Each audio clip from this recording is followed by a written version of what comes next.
A ação do homem ao longo do tempo influenciou diretamente na formação de vários tipos de clima e relevo.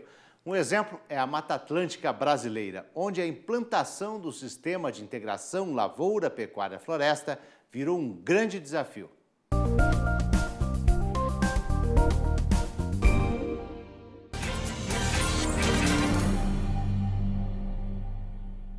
Bem, pessoal, então agora nós vamos tratar de integração lavoura, pecuária, floresta no bioma da Mata Atlântica e eu vou começar com uma introdução genérica e depois a gente evolui no tema especificamente da ILPF dentro desse bioma. Ok? Bem, meu nome é Vanderlei Porfírio da Silva, eu sou pesquisador da Embrapa Florestas hoje, estou trabalhando com essa estratégia de uso da terra desde 1992, e tenho tido a oportunidade de trabalhar com muitas pessoas que têm me ajudado a tratar desse tema e é muito interessante saber que hoje a gente tem a oportunidade de fazer um curso com alcance que esse vai, pelo menos a gente espera que aconteça, né? Então, só para caracterizar, aqui a gente tem um mapeamento do bioma da Mata Atlântica com as unidades federativas todas, os estados e as 64 mesorregiões que compõem essa região. Então, nós estamos, esse é o tamanho do bioma, né? E nós vamos tratar desse bioma que está com esse aspecto de uso da terra hoje. Podem perceber, é bastante utilizada a área, nós temos menos de 10% do bioma coberto por florestas hoje, florestas naturais, e é extremamente antropizado. O que vocês estão vendo de cor-de-rosa nesse mapa é a área antrópica, né? Totalmente antropizada, ou com atividade humana, de produção ou não, dentro do bioma Mata Atlântica. Não poderia falar de integração lavoura, pecuária, floresta nesse bioma, ou em nenhum outro, sem pelo menos a gente pontuar a questão de clima, dos aspectos climáticos. E ali, na linha vermelha, vocês conseguem visualizar os limites do bioma, e dentro desse bioma tem pelo menos 5 tipos climáticos. Nós temos desde uma condição onde ocorre geadas, em frequências altas até, de 20, pelo menos 20 por ano, que é essa parte mais escura do mapa. A parte menos escura, né, num degradê de cima para baixo ali, é a parte onde a gente tem até 5 geadas por ano. A parte um pouquinho mais clara, que pega o norte do estado do Paraná e vem quase aqui perto de onde nós estamos hoje, é a parte que ocorre geadas de 0 a 1 por ano, mas numa frequência que não chega a 15%, ou seja, a recorrência é muito baixa, né? E tem uma faixa longa que vai quase lá em cima no Distrito Federal, pega quase todo o estado de São Paulo, que pode ocorrer de 0 a 1 em eventuais eventos climáticos grandes, né, que acontecem a cada período de 20 ou 30 anos e caracteriza geralmente geadas por vento, geadas negras, consideradas assim. Essa região aqui de Campos do Jordão, é onde fica Campos do Jordão, embora descolada dessa aqui, ela também tem essa condição aqui de até 5 geadas por ano, mas é uma região pequena, restrita, e onde a agricultura não é tão intensiva, pelo menos não é agricultura de grãos ou pecuária como a gente conhece no restante do país. Bom, isso aqui é como é que acontece em média. Esses aqui são dados de 30 anos de recorrência, em média, de novo aqui em vermelho os limites do bioma, e como que acontece chuva dentro desse bioma. Ou seja, chove bem, o bioma é bem servido por água, né? Então essa é uma característica desse bioma, de ter uma abundância de chuva. Se a distribuição dela é melhor ou pior, isso depende da posição, da latitude aqui ao longo da costa brasileira e na questão do interior também. Neste gráfico aqui, neste mapa, a gente vê como é que se comporta a radiação solar dentro do território brasileiro, e esses gráficos de chuva e de radiação solar, é interessante a gente observá-los aqui, porque eu vou voltar a usá-los mais à frente, na hora que a gente discutir a condição de apropriação ou de adequação da disposição espacial e do arranjo espacial do componente arbóreo dentro dos sistemas de integração lavoura, pecuária e floresta. Então, aqui a gente tem as condições de radiação solar, e vocês vejam que aqui nessa costa, aqui, bem próximo dessa região mais fria, é onde a gente tem menor incidência de radiação solar, é uma região litorânea, fica perto do Vale do Itajaí, no Santa Catarina, onde tem muita nebulosidade ao longo do ano. Mas no resto, vocês podem observar pelo gráfico, que a gente está na casa aqui dos 5,5, 5,4, 5 watts por metro quadrado. Dito de outra forma, é como se a gente tivesse em torno de 50 lâmpadas de 100 watts ligadas em cima de 1 metro quadrado de solo. Essa é a carga térmica, ou seja, carga térmica não, essa é a radiação solar que chega por metro quadrado nessa região aqui. Então, numa demonstração que a gente é bem servido, que o território brasileiro, nesse aspecto do bioma da Mata Atlântica, é bem servido de radiação solar e a gente tem, poderíamos dizer até, sobrando. Então, o componente arbóreo entra numa estratégia para aproveitar melhor e otimizar essa condição de radiação e de chuva, como a gente mostrou no gráfico anterior. Bom, essa é uma condição que eu preciso dizer, e a gente precisa consensar aqui, nós chamamos de ILPF, mas tem um termo técnico para discutir isso, que é a questão de sistemas de integração lavoura-pecuária-floresta, que na verdade passam por duas formas de arranjo espacial, que é, sempre que a gente tem árvores com lavouras, a gente vai ter, tecnicamente falando, e eu vou usar esse termo daqui para frente, um sistema ou uma atividade silvia-agrícola. Sempre que a gente tem árvores e pecuária, ou gado, ou pastagens, a gente tem aqui então uma atividade silvipastoril. E o agro-silvipastoril, ou a lavoura-pecuária-floresta propriamente dita, ou como a gente chama, é nada mais, nada menos do que na linguagem técnica aí, o agro-silvipastoril, que ele acontece numa condição temporal. Nós não temos o agro-silvipastoril de uma outra forma que não seja na sequência dessas duas anteriores, silvia-agrícola, silvipastoril ou silvipastoril e silvia-agrícola. Por quê? Por exemplo, se eu tiver uma lavoura de milho com árvores, ou de sorgo com árvores, eu tenho um silvia-agrícola. Na hora que eu colocar um animal para pastejar esse sorgo, ele se transforma em silvipastoril.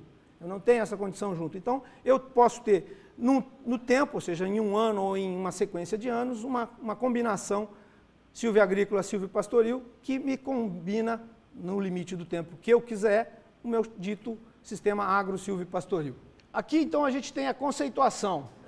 Existem vários conceitos, ou várias formas de conceituar isso, sempre levando em conta pelo menos os três componentes, mas eu gosto dessa aqui porque a gente trata dela como uma forma atual e adaptável às limitações que a gente tem nesse momento. Ou seja, não dá para pensar em sistema de integração lavoura, pecuária, floresta ou agro-silvipastoril em uma das suas formas que seja, sem levar em conta a necessidade de mecanização, do trânsito, do tráfego de máquinas. E se a gente for trabalhar com componente animal também, nós vamos ter que tratar de espaço para o animal, ou seja, temos que levar em conta que esse grupo de rebanho, principalmente se for bovino, tem um comportamento que é necessário ter um arranjo espacial das árvores que contemple também o comportamento dos animais para que a gente possa ter sucesso no sistema. Então, essa é a definição que eu uso para me referir o conceito que eu uso para me referir a sistemas de integração lavoura, pecuária e floresta. Bom, e aqui, então, uma pergunta recorrente, talvez simplória, mas é importante comentar por que disso. E aí eu trago alguns argumentos que, para nós que estamos nesse curso, talvez seja interessante trazer para dentro da gente alguns argumentos do porquê utilizar essa estratégia de uso da terra. E uma vez o porquê, depois sim a gente vai discutir, então, como fazer, como integrar essa estratégia de uso da terra.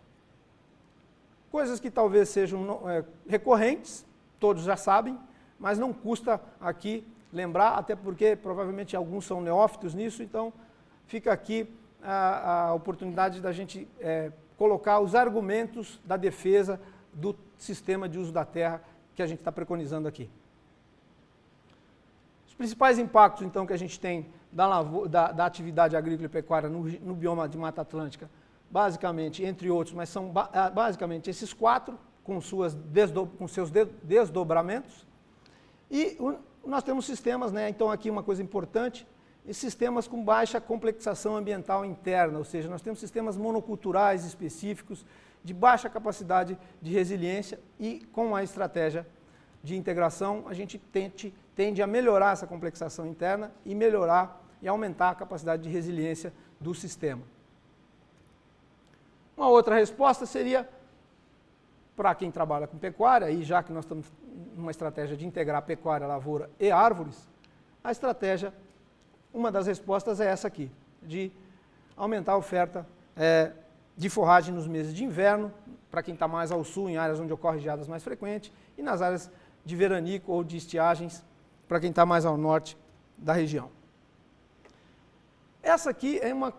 Claro que ninguém vai fazer nada se não tiver uma resposta de ganho ou de economia. Então, uma das estratégias, uma das preconizações do sistema de integração é intensificar economicamente o uso das áreas, das terras. E essa imagem ilustra um trabalho na região mais ao sul, onde ocorrem geadas, onde é possível fazer plantio de aveia, azevém no inverno. Isso é o ciclo de um ano, produção de soja no verão, com produção de aveia e azevém no inverno, com seus ganhos aqui, produção de soja, ganho em madeira no período do cultivo da soja.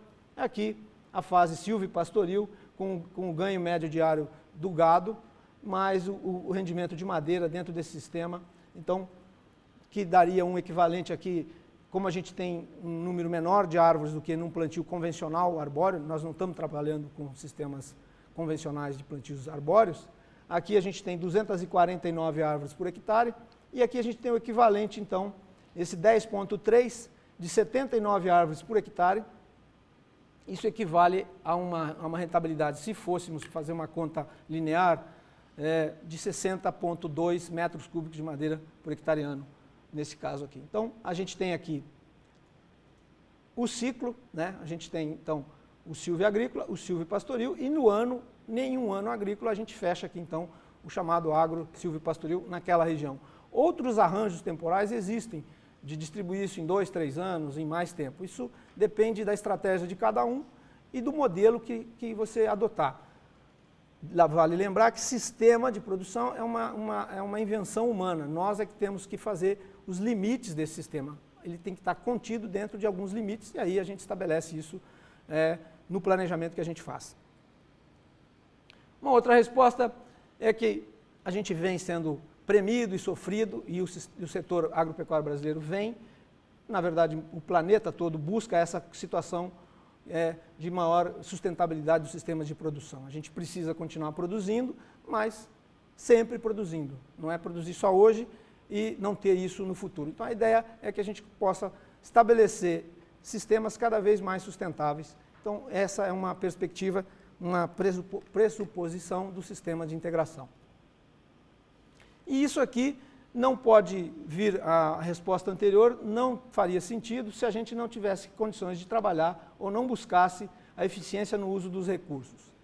Esse gráfico aqui, que é 2 tetraedros aqui, na verdade, é desse autor aqui, Savory, só para ilustrar o que aconteceria no fluxo de energia acima do solo. Nesse plano A, B, C aqui é a parte acima do solo e a parte abaixo é a parte de raiz. Então, na medida que a gente aumente esses vértices, por exemplo, tempo de crescimento, se eu tiver plantas crescendo por mais tempo dentro de um sistema de produção, eu tiver um volume, nós tivermos um volume de plantas, ou seja, maior volume, maior número de plantas, uma combinação de plantas e não só uma monocultura, nós vamos ter então uma área foliar maior no conjunto. Então nós vamos ter uma cobertura fotossinteticamente ativa maior dentro do sistema, e com isso o fluxo de energia tende a aumentar tanto o tetraedro de cima, que seria a parte aérea, quanto o tetraedro que está abaixo do solo, que seria a parte de raiz. Então a gente teria aí um fluxo de energia crescendo na medida que a gente trabalha esses 3 vértices aí do tempo de crescimento de plantas, né? Ter plantas crescendo por mais tempo ao longo do ano, e no caso das árvores, se a gente não as colher, elas vão continuar crescendo indefinidamente, embora em taxas menores, mas elas vão continuar crescendo indefinidamente, claro, dependendo da sua espécie. As espécies agrícolas têm um tempo marcado para crescer e fenecer ou morrer e ser colhida. As forrageiras também têm uma estratégia nesse sentido. Então, se a gente conseguir montar um sistema de produção que a gente tenha cobertura vegetal por mais tempo, a gente estaria atendendo essa questão da eficiência de uso de recursos no sistema. Sendo mais pontual, a questão da pecuária e da indústria pecuária, elas estão, né, Basta ver aí como é que anda a questão da pecuária, todas as pressões que a gente sofreu na pecuária com aspectos sanitários, aspectos de vaca louca em 2004 e outros aspectos sanitários que estão e que vêm afetando a pecuária brasileira, e também essas questões mais recentemente, para quem está acompanhando, as questões relativas a bem-estar térmico animal. Em 2006 tivemos um problema sério no Brasil com relação a bem-estar animal a campo. Isso tem trazido alguns reveses na pecuária brasileira, que é a maior pecuária do planeta hoje. Nós somos o principal produtor de carne do planeta. Isso, de certa maneira, incomoda os concorrentes. Então, nós sempre vamos ter alguma demanda, alguma estratégia para dizer que a nossa pecuária precisa tomar medida em algum sentido. No momento, a gente está vivendo a onda da gases de efeito estufa e a pecuária brasileira está tendo que demonstrar que ela não é tão poluidora com gases de efeito estufa como o metano do rebanho brasileiro. E na medida que a gente combinar com sistemas arborizados, a gente vai mitigar isso fortemente. Então, por exemplo, nessa foto aqui, ó, vocês vejam um sistema silvopastoril, gado de leite, com Tifton, árvores aos 8 anos, com 3 centímetros de incremento médio anual. Isso é um crescimento muito bom. Não é uma árvore de eucaliptos, mas cresce a uma taxa muito parecida com eucaliptos. Por quê? Porque num sistema como esse ela tem recursos disponíveis e ela ocupa melhor esse recurso, ela não tem concorrência com outras árvores aqui, e a gente consegue, então, por conta do sistema ser um sistema de uso intensivo de recursos, a gente consegue ter essas taxas de crescimento importantes para o componente arbóreo também. Nessa perspectiva, então, vocês vejam aqui, só para ilustrar a questão de conforto térmico, quando a gente coloca árvores em uma pastagem, isso aqui é pasto de braquiária, isso aqui são os gráficos que mostram essa curva de cima, aqui com um triângulo, é a medição de índices de conforto térmico fora do sistema arborizado. E aqui, essas 3 outras linhas aqui, verde, quadrado e bolinha fechada, são pontos aqui dentro, né, junto da árvore, no meio lá, em diferentes horários do dia. Então isso aqui é para ilustrar como que o componente arbóreo vem ao encontro de apresentar uma pecuária diferenciada e ambientalmente mais ajustada do que o resto da pecuária bovina no planeta, por enquanto. Uma outra questão que a gente precisa ter em conta quando a gente discute ILPF é essa situação relativa à madeira, né? Como vocês viram no gráfico anterior do bioma Mata Atlântica, a gente não tem mais floresta e a gente precisa e vai cada vez mais consumir madeira para diversas finalidades, né? E não dá mais para termos madeira que vem desse tipo de utilização aqui, cada vez mais proibitivo, tanto do ponto de vista ambiental quanto do ponto de vista econômico. É muito caro explorar a madeira nisso aqui, tanto do ponto de vista do custo direto, imediato, quanto do custo futuro, né, que isso traria em externalidades e outros problemas que traria para a gente. Então vocês vejam, a gente tem hoje no Brasil em torno de 8 milhões de hectares, em torno quase, um pouquinho menos, mas é quase 1% do território agrícola brasileiro está com florestas plantadas, e elas estão orientadas basicamente para a indústria de papel e celulose. Parte disso para carvão, para aço, né? E, porém, 65% da madeira serrada consumida dentro do Brasil ainda vem desse tipo de exploração aqui de florestas naturais.